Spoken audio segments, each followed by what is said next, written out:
निसर्गाच्या कुशीतील स्वप्नातील घर आता नेरळमध्ये। श्री साई सृष्टी पॅराडाईज, निसर्गरम्य माथेरानच्या पायथ्याला श्री बालाजी इन्फ्रास्ट्रक्चरचा प्रकल्प, सर्व सुविधांयुक्त।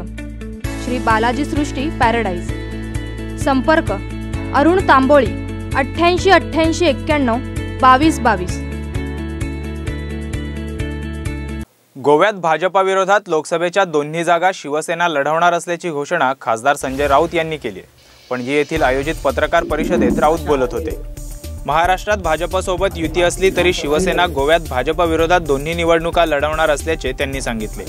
शिवसेनेच्या वतीने उत्तर गोव्यातून राज्यप्रमुख जितेश कामत तर दक्षिण गोव्यातून उपराज्यप्रमुख राखी प्रभुदेसाई नाईक निवडणूक लढवणार असल्याची माहिती संजय राऊत यांनी दिली। गोव्यात लोकसभेबरोबर विधानसभेच्या 3 जागांवर पोटनिवडणुका होणार आहेत। त्यातील मांद्रे विधानसभा मतदारसंघातील पोटनिवडणूक शिवसेना लढवणार असून लवकरच उमेदवार जाहीर केला जाईल असं राऊत म्हणाले। मागील विधानसभा निवडणुकांवेळी शिवसेनेने सुभाष वेलिंगकर यांच्या गोवा सुरक्षा मंच सोबत युती करून निवडणुका लढवल्या होत्या।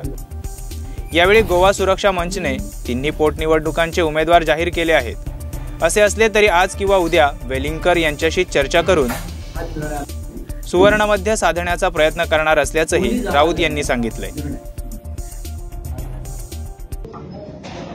विधानसभेच्या 3 पोटनिवडणुका आहेत, त्यातली मांद्रे लढण्याची आमची इच्छा आहे। उमेदवार तयार आहे, पण आम्हाला एकदा त्या संदर्भात गोवा सुरक्षा मंचचे प्रमुख सुभाष वेलिंगकर त्यांच्याशी आम्हाला एकदा चर्चा करायची आहे, कारण त्यांचं आणि आमचं एक नातं आहे ते फक्त राजकीय नाही। त्यांच्याशी बोलू, कारण त्यांनी उमेदवार द्या, आम्ही त्याला सांगू आम्हाला मांद्र्यात लढू द्या, तुम्ही आमच्या 2 ठिकाणी राहा आणि लोकसभेच्या दोन्ही जागा लढू। आणि आज साऊथ गोव्यातून राखी नाईक प्रभुदेसाई लढती, नॉर्थ गोव्यातून आमचे राज्यप्रमुख जितेश कामत लढते आणि हा पक्षाने घेतलेला निर्णय आहे। बेल आयकॉन दाबा आणि यासारख्या इतर बातम्या बघण्यासाठी आमच्या चॅनलला सबस्क्राइब करायला विसरू नका।